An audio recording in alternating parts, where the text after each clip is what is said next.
अफगानिस्तान बना रहा है एशिया की सबसे बड़ी नदी जो बदल कर रख देगी उनका आने वाला भविष्य। दोस्तों, आपने अफगानिस्तान को सुर्खियों में हमेशा ही आतंकी हमले, गरीबी, तालिबान हुकूमत, इन सभी कारणों से सुना होगा। लेकिन रुकिए, आज अफगानिस्तान का नाम एक ऐसी चीज की वजह से सुर्खियों में आ रहा है जो आज से पहले एशिया के किसी देश ने नहीं किया। अफगानिस्तान एशिया की पहली मैन मेड नदी बना रहा है, वो भी बिना किसी देश की मदद लिए। है ना ये एक चौंकाने वाली खबर आपके लिए भी? आप भी यही सोच रहे होंगे कि आखिर अफगानिस्तान ने ये फैसला किस लिए लिया है। आखिरकार उन्हें ऐसी क्या जरूरत पड़ गई जिससे वो एक मैन मेड नदी बनाने जा रहे हैं, और क्या फायदा होगा इस नदी के बन जाने के बाद? क्या सच में अफगानिस्तान के पास इतने प्रतिभाशाली इंजीनियर्स मौजूद हैं जो ऐसा कुछ बना सकते हैं? और इस नदी के बनने की वजह से क्या अफगानिस्तान में कुछ बड़ा बदलाव आ सकता है? क्या ये मैन मेड नदी खुद तालिबान सरकार बनवा रही है?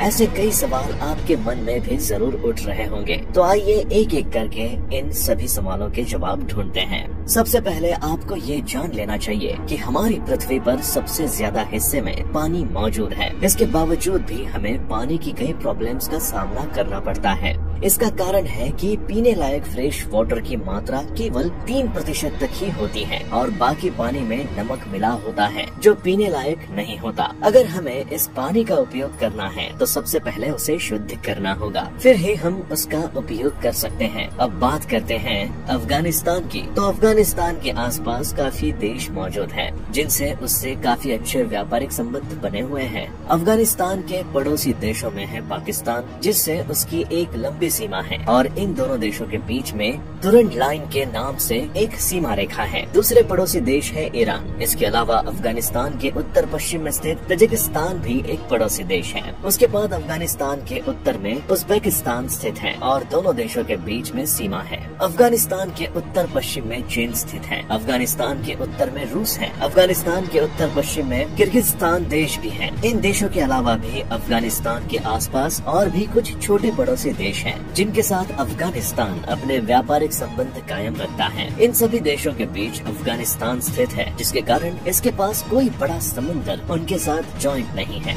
अफगानिस्तान में कई नदियां और झीलें हैं जिनसे पानी की जरूरतों को पूरा किया जाता है और खेती का काम भी किया जाता है, जैसे कि काबुल, हेलमंड, अमू दरिया, हरी रूड और इंडस जैसी नदियां अफगानिस्तान में पानी पहुंचाने का काम करती हैं। इसके अलावा पहाड़ी इलाकों में बर्फ से पिघला हुआ पानी यानी कि हिमपात से प्राप्त पानी एक महत्वपूर्ण पानी का स्रोत है। इसके अलावा अफगानिस्तान को उनके आसपास के देश भी पानी की पूर्ति करने में सहायता करते रहते हैं। अंतर्राष्ट्रीय संगठन और विदेश सरकारें पानी की व्यवस्था और सिंचाई के क्षेत्र में अफगानिस्तान को हेल्प करते रहते हैं। अफगानिस्तान के नॉर्थ इलाकों में पानी की कमी ज्यादा है, जिसके कारण खेती करने में कई प्रॉब्लम्स आ रही हैं। इसमें अफगानिस्तान के नॉर्थ इलाके हमेशा से ही पानी की कमी की प्रॉब्लम से परेशान रहते हैं। इस कारण से ना तो वहाँ पर खेती को सही ढंग से की जा सकता है और ना कोई और काम करने लायक स्थिति रह जाती है। हम सभी जानते हैं कि अफगानिस्तान पर अब तालिबान का राज हो चुका है, जिसके कारण कई देश अफगानिस्तान को पिछड़ा हुआ मानते हैं और तकनीकी दृष्टि से भी उसे डिपेंडेंट देशों में गिना जाता है, क्योंकि वहाँ पर गरीबी, भूखमरी, बेरोजगारी और एजुकेशन की कमी की समस्याएं आमतौर पर देखी जाती हैं। लेकिन रुकिए, क्या होगा अगर मैं आपको बताऊं कि इस बार तालिबान इन सभी देशों को गलत साबित करने वाला है? तो क्या होगा? क्योंकि तालिबान अफगानिस्तान के नॉर्थ में एक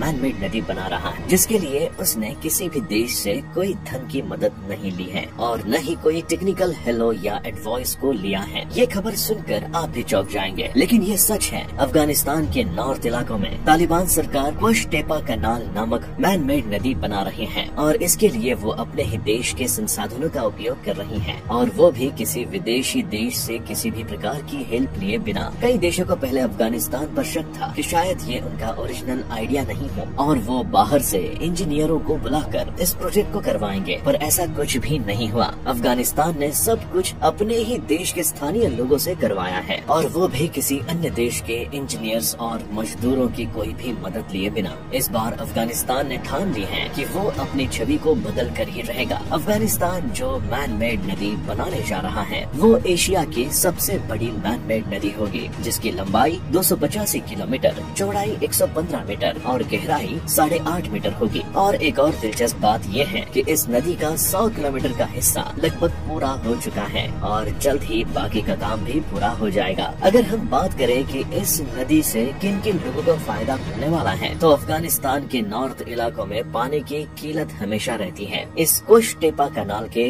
बन जाने से लगभग 10 लाख लोगों को इसका पानी मिलेगा, जिससे खेतों के लिए पानी उपलब्ध कराया जा सकता है। इस इलाके के कई लोग पानी की किल्लत की वजह से वर्षों से खेती से दूर रह गए थे। इसके कारण अफगानिस्तान को बड़ा नुकसान हुआ और अनाज की कमी का सामना करना पड़ रहा है। लेकिन इस नदी के बन जाने से अब ये सभी प्रॉब्लम्स को सॉल्व किया जा सकता है। लोगों तक पानी पहुंचाया जाएगा और खेतों के लिए सिंचाई भी की जा सकती है, जिसके परिणाम स्वरूप वो गेहूं, जौ और अन्य फसलें उगा सकते हैं। तालिबान का दावा है कि इस प्रोजेक्ट के बन जाने के बाद वे इतना गेहूं उत्पादित कर सकते हैं कि वे इसे एक्सपोर्ट भी कर सकेंगे। इस प्रोजेक्ट का काम मार्च 2022 में शुरू हो गया था। पहले इस पर दावा किया जा रहा था कि ये प्रोजेक्ट 2028 में पूरा होगा, लेकिन जिस तरह से इस प्रोजेक्ट पर काम चल रहा है और इसने 100 मीटर का काम पूरा भी कर लिया है, उसे देखते हुए अन्य देशों के एक्सपर्ट्स का दावा है कि ये 2025 तक पूरा हो जाना चाहिए और इसके बाद इसका पानी भी खेतों में उपयोग किया जा सकेगा, जिसके परिणाम स्वरूप 2028 तक अफगानिस्तान गेहूं का मुख्य उत्पादक देश बन चुका होगा। इस प्रोजेक्ट को 3 फेज में डिवाइड किया गया है। पहले चरण में इसकी खुदाई का काम होगा, दूसरे चरण में इसमें पानी को भरने का